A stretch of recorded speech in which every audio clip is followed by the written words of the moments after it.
ನಮಸ್ಕಾರ. ಕುಸಿದ ಬದುಕು ವಿಶೇಷ ಬುಲೆಟಿನ್ಗೆ ಸ್ವಾಗತ. ನಾನು ರಂಜಿತ್ ಶ್ರಿಯಾರ್. ಕಾರವಾರದಲ್ಲಿ ಗುಡ್ಡ ಕುಸಿತ ಪ್ರಕರಣಕ್ಕೆ ಸಂಬಂಧಪಟ್ಟ ಹಾಗೆ 9 ದಿನ ಆಯಿತು ಗುಡ್ಡ ಕುಸಿದು. ರಕ್ಷಣಾ ಕಾರ್ಯಾಚರಣೆಯೂ ಕೂಡ ಬರದಿಂದ ಸಾಗ್ತಾ ಇದೆ. ಆದರೆ ನಾಪತ್ತೆಯಾದವರ ಸುಳಿವು ಇನ್ನೂ ಕೂಡ ಸಿಕ್ಕಿಲ್ಲ. ಕಾರವಾರದ ಶಿರೂರು ಗುಡ್ಡ ಕುಸಿತ ದುರಂತ ನಡೆದು 9 ದಿನವೂ ಕಳೆದು ಹೋಯಿತು. ನಾಪತ್ತೆ ಆದವರ ಶೋಧ ಕಾರ್ಯ ಬರದಿಂದ ಸಾಗ್ತಾ ಇದೆ. ಆದರೆ ಇಲ್ಲಿವರೆಗೂ ಕೂಡ ನಾಪತ್ತೆ ಆದವರ ಸುಳಿವು ಸಿಕ್ಕಿಲ್ಲ. ಭೂಮರ್ ಯಂತ್ರದ ಮೂಲಕ ಕಾರ್ಯಾಚರಣೆಯನ್ನ ಮಾಡ್ತಾ ಇದ್ದಾರೆ. ಬೆಳಿಗ್ಗೆ 11ರಿಂದ ಭೂಮರ್ ಯಂತ್ರದ ಮೂಲಕ ಶೋಧ ಕಾರ್ಯ ಮಾಡ್ತಾ ಇದ್ದಾರೆ. ಕೇರಳದ ಅರ್ಜುನ್ ಸೇರಿ ಸ್ಥಳೀಯರಿಗಾಗಿ ಶೋಧ ಕಾರ್ಯವನ್ನು ಮಾಡ್ತಾ ಇದ್ದಾರೆ. ಸ್ಥಳದಲ್ಲೇ ಬೀಡು ಬಿಟ್ಟಿದ್ದಾರೆ ರಕ್ಷಣಾ ತಂಡಗಳು. ಈಗಾಗಲೇ ಹೆದ್ದಾರಿಯನ್ನ ಕ್ಲಿಯರ್ ಮಾಡಿರುವ IRB ಆ ಗಂಗಾವಳಿ ನದಿಯ ಒಳಗಡೆಯೂ ಕೂಡ ಈ ಗುಡ್ಡ ಕುಸಿದ ಆ ಗುಡ್ಡದ ಭಾಗ ಇದೆ ಅನ್ನೋದು. ಆ ಕಾರಣದಿಂದ ನೀರಿನ ಒಳಗೂ ಕೂಡ ಮುಳುಗು ತಜ್ಞರು ಸೇರಿದಂತೆ ಸೇನಾ ಸಿಬ್ಬಂದಿ ಅಲ್ಲಿ ಕಾರ್ಯಾಚರಣೆಯನ್ನು ಮಾಡ್ತಾ ಇದ್ದಾರೆ.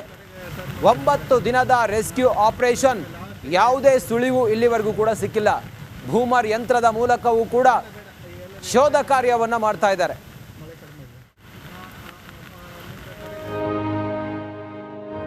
ಗುಡ್ಡ ಕುಸಿತ ಆಗಿರುವಂಥ ಆ ಬೆಟ್ಟ ಇದೆಯಲ್ಲ, ಆ ಗುಡ್ಡ, ಅದರ ಏರಿಯಲ್ ವ್ಯೂ ಅನ್ನ ಗಮನಿಸ್ತಾ ಇದ್ದೀರಿ, ಡ್ರೋನ್ ವಿಜುವಲ್ಸ್ ಅನ್ನ ಗಮನಿಸ್ತಾ ಇದ್ದೀರಿ. ಆ ಗುಡ್ಡ ಹೇಗೆ ಕುಸಿದಿದೆ ಮತ್ತು ಕುಸಿದ ಆ ರಭಸಕ್ಕೆ ಗುಡ್ಡ ಎಷ್ಟು ಕೊಚ್ಕೊಂಡು ಹೋಗಿದೆ ಅನ್ನೋದನ್ನು ಕೂಡ ಗಮನಿಸ್ತಾ ಇದ್ದೀರಿ. ಇದು ಗಂಗಾವಳಿ ನದಿ. ಗಂಗಾವಳಿ ನದಿಗೆ ಗುಡ್ಡ ಕುಸಿದು ಲಾರಿ ಸೇರಿದಂತೆ 7 ಜನ ಏನು ಮೃತಪಟ್ಟಿದ್ದಾರೆ.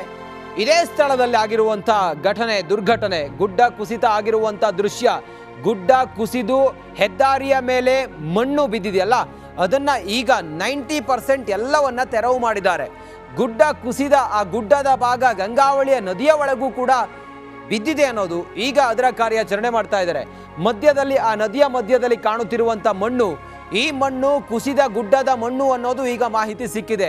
ಈ ನಿಟ್ಟಿನಲ್ಲಿ ರಕ್ಷಣಾ ಕಾರ್ಯಾಚರಣೆ ಮಾಡ್ತಾ ಇರುವಂಥ ತಂಡಗಳು, ಆರ್ಮಿ ಸೇರಿದಂತೆ NDRF ಮತ್ತು SDRF ತಂಡ ಅಲ್ಲಿ ಶೋಧ ಕಾರ್ಯವನ್ನು ಮಾಡ್ತಾ ಇದೆ. ಆದರೆ ಯಾವುದೇ ಸುಳಿವು ಇಲ್ಲಿವರೆಗೂ ಕೂಡ ಸಿಕ್ಕಿಲ್ಲ. ಭೂಮರ್ ಯಂತ್ರಗಳ ಮೂಲಕ, ಅತ್ಯಾಧುನಿಕ ಸಲಕರಣೆಗಳ ಮೂಲಕ ಶೋಧ ಕಾರ್ಯಾಚರಣೆ ನಡೀತಾ ಇದೆ.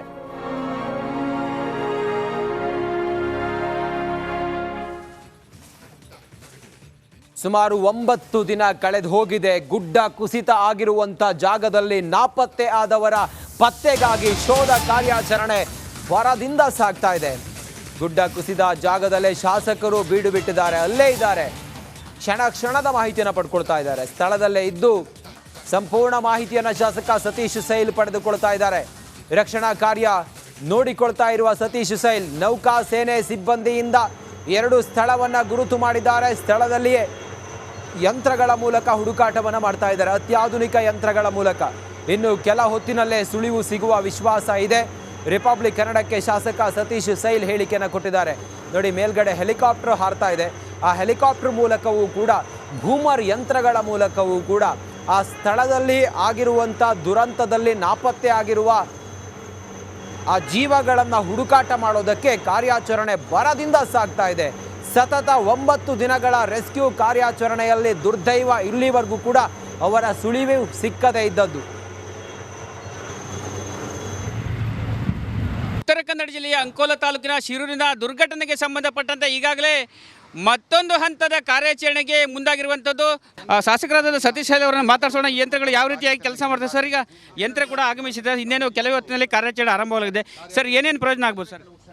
ನನ್ನ ದೃಷ್ಟಿಯಿಂದ ನಾವು ಇವತ್ತು ನೀರಲ್ಲಿ ಏನು ಡ್ರೆಜರ್ ತರಲಿಕ್ಕೆ ಸಾಧ್ಯ ಆಗ್ತಾ ಇಲ್ಲ. ಯಾಕಂತ ಹೇಳಿದ್ರೆ ವೆದರ್ ಸರಿ ಇಲ್ಲ ಅಂತ ಹೇಳ್ಕೊಂಡು ಇವತ್ತು ಇದನ್ನು ತಂದಿದ್ದೇವೆ, ಈ ಮಷೀನನ್ನು. ಇದು 60 ಫೂಟ್ ತನಕ ಒಳಗೆ ಹೋಗ್ತದೆ. ಮತ್ತು ಆ ದಡದಲ್ಲಿ ಇದಕ್ಕೆ ಪ್ಲ್ಯಾಟ್ಫಾರ್ಮ್ ರೆಡಿ ಮಾಡಿದ್ದೇವೆ. ಗುಡ್ಡದ ಮೇಲೆ ಒಂದು ಕಂಬ ಇದೆ. ಆಮೇಲೆ ಆ ಸೈಡ್ಗೆ ಶಿರೂರು ಸೈಡ್ ಅಪೋಸಿಟ್ ಸೈಡ್ನಲ್ಲೂ ಒಂದು ಕಂಬ ಇದೆ. ಅದರ ಅಲೈನ್ಮೆಂಟ್ ಕರೆಕ್ಟಾಗಿ ನೋಡಿಕೊಂಡು ನಾವು ಒಂದು ಪ್ಲ್ಯಾಟ್ಫಾರ್ಮನ್ನು ರೆಡಿ ಮಾಡಿದ್ದೇವೆ. ಆ ಪ್ಲ್ಯಾಟ್ಫಾರ್ಮ್ನಲ್ಲಿ ಈ ಕಾರ್ಯಾಚರಣೆ ಸ್ಟಾರ್ಟ್ ಮಾಡ್ತೇವೆ ಅಂತ ಹೇಳಲಿಕ್ಕೆ ಬಯಸ್ತಾ ಇದ್ದೇನೆ. ಈಗ ಮಂಜೇಶ್ವರ ಶಾಸಕರು ಕೂಡ ಕಳೆದ ಹಲವು ದಿನಗಳಿಂದ ಇಲ್ಲೇ ಕೂಡ ಬಿಟ್ಟಿದ್ದಾರೆ ಸರ್. ಈಗ ಇವತ್ತು ಮತ್ತೊಂದು ಹಂತದ ಕಾರ್ಯಾಚರಣೆ ನಡೆದಿರುವಂಥ ಸರ್, ಇವತ್ತಾದರೂ ಅರ್ಜುನ್ ಅವರ ಕುರುಹು ಸಿಗ್ಬೋದು? ಶಾಸಕರಾದ ಸತೀಶ್ ಸೈಲ್ರವರ ನೇತೃತ್ವದಲ್ಲಿ ಎಷ್ಟೋ ದಿನಗಳಿಂದ ಅರ್ಜುನ್ ಅದೇ ರೀತಿಯಲ್ಲಿ ಇಲ್ಲೂ ಕೂಡ ನಮಗೆ ಪತ್ತೆ ಹಚ್ಚಿಸಲಾಗದವರನ್ನು ಕಂಡುಹಿಡಿಯಲಿಕ್ಕೋಸ್ಕರ ಪ್ರಯತ್ನ ಮಾಡ್ತಾ ಇದ್ದಾರೆ. ಈ ಒಂದು ಬೂಮ್ ಇದು ಬೆಳಗ್ಗೆನೇ 6 ಗಂಟೆಗೆ ತಲುಪಬೇಕಾಗಿದೆ. ಅನಿರೀಕ್ಷಿತವಾಗಿ ಅಡೆತಡೆ ಬಂದ ಕಾರಣ ಸ್ವಲ್ಪ ವಿಳಂಬವಾಗಿದೆ. ಇನ್ನು ಕೆಲವು ನಿಮಿಷಗಳಲ್ಲಿ ಅಲ್ಲಿ ಕಾರ್ಯಾಚರಣೆ ಆರಂಭವಾಗ್ತಾ ಇದೆ. ಇವತ್ತು ನಮಗೆ ಒಂದು ಒಳ್ಳೆ ಫಲಿತಾಂಶ ಬರ್ಬೋದು ಎಂಬ ನಿರೀಕ್ಷೆಯಲ್ಲಿ ನಾವೆಲ್ಲ ಇದ್ದೇವೆ. ಸರ್, ಈಗ ಅರ್ಜುನ ಜೊತೆಗೆ ಈಗ ಸ್ಥಳೀಯರು ಕೂಡ 3 ಇದ್ದಿರುವಂಥದ್ದು, ಲೋಕೇಶ್ ನಾಯ್ಕು ಮತ್ತು ಜಗನ್ನಾಥ್ ಅವರು ಕೂಡ ಇದ್ರಂತ, ಅವರು ಕೂಡ ಸಿಗಲಿ ಅಂತ ಹೇಳೋದು ಆಶಾಭಾವನೆ ಇದೆ ಎಲ್ಲರಿಗೂ ಕೂಡ. ಖಂಡಿತ ನಾವೆಲ್ಲರೂ ಅವರನ್ನು ಆ ಒಂದು ದುರಂತದಲ್ಲಿ ಯಾರೆಲ್ಲ ಕಾಣೆಯಾಗಿದ್ದಾರೆ ಅವರನ್ನು, ನಿಮ್ಮ MLA ಅವರು ನಿಜಕ್ಕೂ ನಾವೆಲ್ಲ ಕೇರಳದ MLA ಆಗಿ ಯಾವ ರೀತಿ ಹೇಳ್ಬೇಕಂತ ಗೊತ್ತಾಗ್ತಾ ಇಲ್ಲ. ಇಡೀ ಕೇರಳದ ಎಲ್ಲ ಜನರು ಕೂಡ ಸತೀಶ್ MLA ಅವರಿಗೆ ಪ್ರೇಯರ್ ಮಾಡ್ತಾ ಇದ್ದಾರೆ. ಯಾಕಂತ ಹೇಳಿದರೆ ಮುಖ್ಯಮಂತ್ರಿಗಳು ಇದನ್ನು ಕೋಆರ್ಡಿನೇಷನ್ ಮಾಡಲಿಕ್ಕೆ ನನ್ನ ಮತ್ತು ಕಲ್ಲಿಕೋಟೆ MP ಅವರ ಸಮ್ಮುಖದಲ್ಲಿ ನಾವು ನಮ್ಮ ಅಳಲು ನೀಡಿದ ಸಂದರ್ಭ ಅವರು ಹೇಳಿದೆ ಅಂತ ಹೇಳಿದರೆ ಸತೀಶ್ MLA ಅಲ್ಲಿ ವಿಧಾನಸಭೆಗೆ ಬರಬಾರ್ದು ಅಂತ ನಾನು ಹೇಳಿದ್ದೀನಿ. ಅವರು ಕೋಆರ್ಡಿನೇಟ್ ಮಾಡ್ತಾರೆ. ಅವ್ರ ಪ್ರತಿ ನಿದ್ದೆ ಮಾಡದೆ ಊಟ ಮಾಡದೆ ನಿಂತಿದ್ದಾರೆ ಅಂತ ಹೇಳಿದರೆ ನಾನು ಅವರಿಗೆ ಈ ಚಾನಲ್ ಮುಖಾಂತರ ಹೇಳೋದು ಕೇರಳದ ಎಲ್ಲ ಜನರ ಪರವಾಗಿ ಅವರಿಗೆ ಕೃತಜ್ಞತೆ ಹೇಳ್ತಾ ಇದ್ದೇನೆ. ಇವತ್ತು ನಮಗೆಲ್ಲ ವಿಶ್ವಾಸ ಇದೆ ಈ ಬೂಮ್ ಈಗ ಅದರ ಕಾರ್ಯಾಚರಣೆ ಆರಂಭವಾಗ್ತಾ ಇದೆ, ಒಂದು ಫಲಿತಾಂಶ ಬರ್ಬೋದು. ಇದು ಶಾಸಕರು ಹೇಳುವಂಥ ಮಾತು. ಒಟ್ಟಿನಲ್ಲಿ ಈಗಾಗಲೇ ಸತೀಶ್ ಅವರ ವಿಶೇಷ ಆಸಕ್ತಿಯಿಂದ ಈ ಯಂತ್ರ ಬಂದಿದೆ ಮತ್ತು ಅವರು ವಿಧಾನಸಭೆಗೆ ಈ ಒಂದು ಕಾರ್ಯಾಚರಣೆ ಮುಗಿಯೋವರೆಗೂ ಹೋಗಬಾರ್ದೆಂಬ ಒತ್ತಾಯವನ್ನು ಸಂಬಂಧಪಟ್ಟ ಕೇರಳದ MP ಮತ್ತು ಶಾಸಕರು ಕೂಡ ಮಾಡಿಕೊಂಡಿರುವಂಥದ್ದು. ಕ್ಯಾಮ್ರಾ ಪರ್ಸನ್ ಕಿಶನ್ ಗುರು ಜೊತೆ ಶೇಷಗಿರಿ ಮುಂಡಳ್ಳಿ, ರಿಪಬ್ಲಿಕ್ ಕನ್ನಡ, ಕಾರವಾರ. ಭೂಮರ್ ಯಂತ್ರದ ಮೂಲಕ ಶೋಧ ಕಾರ್ಯಾಚರಣೆಯನ್ನ ಮಾಡ್ತಾ ಇದ್ದಾರೆ. ಅತ್ಯಾಧುನಿಕ ಯಂತ್ರಗಳನ್ನು ಬಳಸಿ ನಾಪತ್ತೆಯಾದವರ ಪತ್ತೆಗಾಗಿ ಶೋಧ ಕಾರ್ಯಾಚರಣೆ, ರೆಸ್ಕ್ಯೂ ಆಪರೇಷನ್ ನಡೀತಾ ಇದೆ. ಹಾಗಾದ್ರೆ ಭೂಮರ್ ಯಂತ್ರ ಹೇಗೆ ಕೆಲಸ ಮಾಡುತ್ತೆ, ಭೂಮರ್ ಯಂತ್ರದಿಂದ ಎಷ್ಟು ಅನುಕೂಲ ಆಗುತ್ತೆ, ಎಷ್ಟು ವೇಗವಾಗಿ ಅವರನ್ನ ಪತ್ತೆ ಮಾಡಬಹುದು ಅನ್ನೋದೆಲ್ಲ ನಾವು ನೋಡ್ತಾ ಹೋದ್ರೆ ನೋಡಿ ಹೇಗಿರುತ್ತೆ ಇದು ಕಾರ್ಯಾಚರಣೆ. ಭೂಮರ್ ಯಂತ್ರದ ಆಪರೇಷನ್ ಹೇಗಿರುತ್ತೆ, ಭೂಮರ್ನಿಂದ ಮಣ್ಣು ತೆರವು ಕಾರ್ಯಾಚರಣೆಯನ್ನ ಮಾಡ್ತಾರೆ. ಹಿಟಾಚಿ ಭೂಮರ್ನಿಂದ ಮಣ್ಣು ತೆರವು ಕಾರ್ಯ ಮಾಡ್ತಾರೆ. ಭೂಮರ್ ಯಂತ್ರ ಸುಮಾರು 60 ಅಡಿ ಉದ್ದಕ್ಕೆ ಚಾಚಿ ಕಲ್ಲು ಮತ್ತು ಮಣ್ಣನ್ನು ಎತ್ತುವ ಯಂತ್ರ ಇದು. ಹೈವೇಯಲ್ಲಿ ಬಿದ್ದ ಕಲ್ಲು ಮತ್ತು ಮಣ್ಣನ್ನು ಎತ್ತಿರುವ ರಕ್ಷಣಾ ತಂಡ ನಿರಂತರವಾಗಿ ಕೆಲಸವನ್ನು ಮಾಡ್ತಾ ಇದೆ. ಹಾಗಾದರೆ ಭೂಮರ್ ಯಂತ್ರ ಹೇಗೆ ಕೆಲಸ ಮಾಡುತ್ತೆ ಅನ್ನೋದಕ್ಕೆ ಸಂಬಂಧಪಟ್ಟ ಹಾಗೆ ನಮ್ಮ ಪ್ರತಿನಿಧಿ ನಾಗೇಂದ್ರ ಬಾಬು ಭೂಮರ್ ಯಂತ್ರ ಚಾಲಕರ ಜೊತೆಲೇ ಮಾತಾಡಿಸಿದ್ದಾರೆ. ಬನ್ನಿ ನೋಡೋಣ. ಚಿರೂರು ಗುಡ್ಡ ಕುಸಿತ ಜಾಗಕ್ಕೆ ಈಗ ಗೋಕಾಕ್ನಿಂದ ವಿಶೇಷವಾದಂಥ ಯಂತ್ರವನ್ನು ತರಿಸಲಾಗಿದೆ. ಇದನ್ನು ಆಪರೇಟ್ ಮಾಡುವಂತಹ ಇಬ್ಬರು ನಮ್ಮೊಂದಿಗೆ ಇದ್ದಾರೆ, ಅವ್ರನ್ನ ಮಾತಾಡಿಸ್ತಾ ಹೋಗ್ತೀನಿ. ಇದು ಯಾವ ರೀತಿಯಾಗಿ ಕೆಲಸ ಮಾಡುತ್ತೆ ಅಂತೇಳಿ. ಭಾಯ್ ಸಾಬ್, आपका नाम क्या है? जुगल कुमार यादव सर। जुगल कुमार यादव, ये कैसा काम करता है, वो कितना वक्त लगता है मट्टी निकालने के लिए? मिट्टी कैसा काम रहता है वैसा निकलता है सर। हाँ, बॉय निकलता है, किधर मिट्टी गिर गया वो निकलता है, वो कैरी निकलता हूँ, बड़ा बड़ा कैरी निकलता हूँ, वैसा ही काम करता है वो? हाँ वैसा ही काम करता है। ನೀವು ಇದನ್ನ ಓಡಿಸೋರಾ? ಇಲ್ಲ ಸರ್, ನಾನು ಟ್ರಾಲಿ ಓಡಿಸೋಣ, ಡ್ರೈವರ್. ಅಲ್ಲಿಂದ ತಗೊಂಬಂದಿದ್ದು? ಗೋಕಾಕ್ಲಿಂದ ನಾನೇ ತಂದೆ ಸರ್. ಬರ್ತಾ ಕಷ್ಟ ನಂತರ ಆಯ್ತಾ? ಸ್ವಲ್ಪ ರಸ್ತೆ ಸ್ವಲ್ಪ ಪ್ರಾಬ್ಲಮ್ ಆಯ್ತು ಸರ್. ನೈಟೇ ಬಂದೆ ಸರ್, 3 ಗಂಟೆಗೆ. ಸ್ವಲ್ಪ ಕಷ್ಟ ಆಗುತ್ತೆ, ಸ್ವಲ್ಪ ವೇಟ್ ಮಾಡಿ ಮತ್ತೆ ಬೆಳಿಗ್ಗೆ ರೆಡಿ ಮಾಡ್ಕೊಂಡು ಬಂದೆ ಸರ್. ನಿಮ್ಮ ಹೆಸರೇನು? ನಮ್ಮ ಹೆಸರು ಸಿದ್ದು ಬಾಣಸಿ ಅಂತ. सिद्धू बांसी ಅಂತೇಳಿ. अभी ये जाने के बाद कितना वक्त लगता है आपको ऑपरेशन चालू करने के लिए? नहीं, एक 15 मिनट नीचे करने का, 10 मिनट में नीचे करने का, बाद में काम खाना खा के चालू करते हैं काम. ठीक है, ಆಲ್ ದ ಬೆಸ್ಟ್ ಸರ್, ಜಲ್ದಿ ನಿಕಾಲಿಯೇ. ठीक है, ಓಕೆ. ಇವರು ಹೇಳ್ತಾ ಇರುವಂಥದ್ದು ಇದು ಎಂಥದ್ದೇ ಒಂದು ಕಠಿಣ ಸ್ಥಿತಿಯಲ್ಲಿದ್ದರೂ ಕೂಡ ಅದನ್ನು ತೆಗೆಯುವಂಥ ಕೆಲಸ ಮಾಡುತ್ತೆ. ಕ್ಯಾಮ್ರಾ ಪರ್ಸನ್ ಕಿಶನ್ ಜೊತೆ ನಾಗೇಂದ್ರ ಬಾಬು, ರಿಪಬ್ಲಿಕ್ ಕನ್ನಡ, ಉತ್ತರ ಕನ್ನಡ ಜಿಲ್ಲೆ. ರಾಷ್ಟ್ರೀಯ ಹೆದ್ದಾರಿಯ ಮೇಲೆ ಗುಡ್ಡ ಕುಸಿತ ಆಗಿ ಸಂಪೂರ್ಣವಾಗಿ ರಾಷ್ಟ್ರೀಯ ಹೆದ್ದಾರಿ ಬಂದಾಗಿ ವಾಹನ ಸವಾರರು ಪರದಾಡ್ತಾ ಇದ್ರೆ ಆ ವಾಹನ ಸವಾರರಿಗೆ ಊಟದ ವ್ಯವಸ್ಥೆಯನ್ನ ಮಾಡ್ತಾ ಇದ್ದಾರೆ. ವಾಹನ ಚಾಲಕರಿಗೆ ಸಂಘಟನೆಗಳಿಂದ ಊಟವನ್ನು ವಿತರಣೆ ಮಾಡ್ತಾ ಇದ್ದಾರೆ. ರಕ್ಷಣಾ ಕಾರ್ಯಾಚರಣೆ ಬರದಿಂದ ಸಾಗ್ತಾ ಇದೆ. ಮತ್ತೊಂದು ಕಡೆಯಲ್ಲಿ ಅಲ್ಲಲ್ಲಿ ಮಳೆಯೂ ಕೂಡ ಬರ್ತಾ ಇರೋದ್ರಿಂದಾಗಿ ಆ ರಸ್ತೆಯನ್ನು, ರಾಷ್ಟ್ರೀಯ ಹೆದ್ದಾರಿಯನ್ನು ಸಂಪೂರ್ಣವಾಗಿ ಬಂದ್ ಮಾಡಿದ್ದಾರೆ, ಕ್ಲೋಸ್ ಮಾಡಿದ್ದಾರೆ. ಹಾಗಾಗಿ ಆ ರಾಷ್ಟ್ರೀಯ ಹೆದ್ದಾರಿಯಲ್ಲಿ ಬರ್ತಾ ಇರುವಂಥ ವಾಹನಗಳು ನಿಂತಲ್ಲೇ ನಿಂತ್ಕೊಂಡು ವಾರಗಟ್ಟಲೆ ಆಗಿದೆ. ಹಾಗಾಗಿ ಆ ವಾಹನ ಸವಾರರಿಗೆ ಊಟ, ಉಪಚಾರ, ತಿಂಡಿ, ನೀರು ಇದೆಲ್ಲವನ್ನು ಸಂಘಟನೆಗಳು ನಿರ್ವಹಿಸ್ತಾ ಇದ್ದಾವೆ. ಒಟ್ಟಾರೆ ಸಂಪೂರ್ಣವಾಗಿ ಆ ಭಾಗದಲ್ಲಿ ಎಲ್ಲ ಬಂದಾಗಿದೆ. ಮತ್ತೊಂದು ಕಡೆಯಲ್ಲಿ ರಕ್ಷಣಾ ಕಾರ್ಯಾಚರಣೆ ಕೂಡ ಬರದಲ್ಲಿ ಸಾಗ್ತಾ ಇದೆ.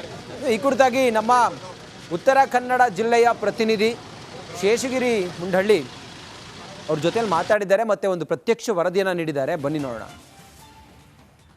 ಹಲವು ಸಂಘ ಸಂಸ್ಥೆಗಳು ಕೂಡ ವಾಹನ ಚಾಲಕರಿಗೆ ಸಂಬಂಧಪಟ್ಟ ಕರ್ತವ್ಯ ನಿರ್ವಹಿಸುತ್ತಿರುವ ಪೊಲೀಸರಿಗಾಗಿರ್ಬೋದು ಎಲ್ಲರಿಗೂ ಕೂಡ ಸಹಾಯವನ್ನು ಮಾಡ್ತಾ ಇದ್ದಾರೆ.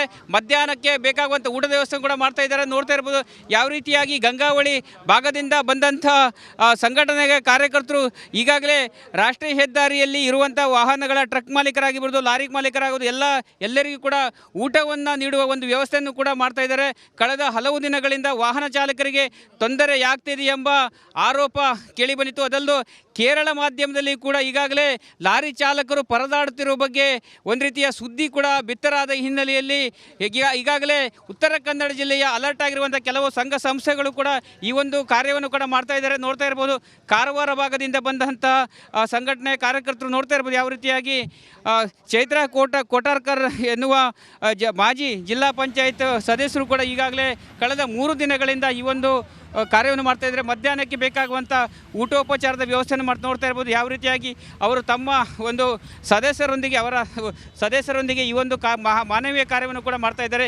ಈಗಾಗಲೇ ಕಳೆದ 9 ದಿನಗಳಿಂದ ಶಿರೂರಿನಲ್ಲಿ ಭೂಕುಸಿತ ಉಂಟಾಗಿ ಕಾರ್ಯಾಚರಣೆ ಕೂಡ ನಡೀತಾ ಇದ್ದರೆ, ಇನ್ನೊಂದೆಡೆ ರಾಷ್ಟ್ರೀಯ ಹೆದ್ದಾರಿ 66ರಲ್ಲಿ ನೂರಾರು ವಾಹನಗಳು ಕೂಡ ಸಾಲುಗಟ್ಟಿ ನಿಂತಿರುವಂಥದ್ದು.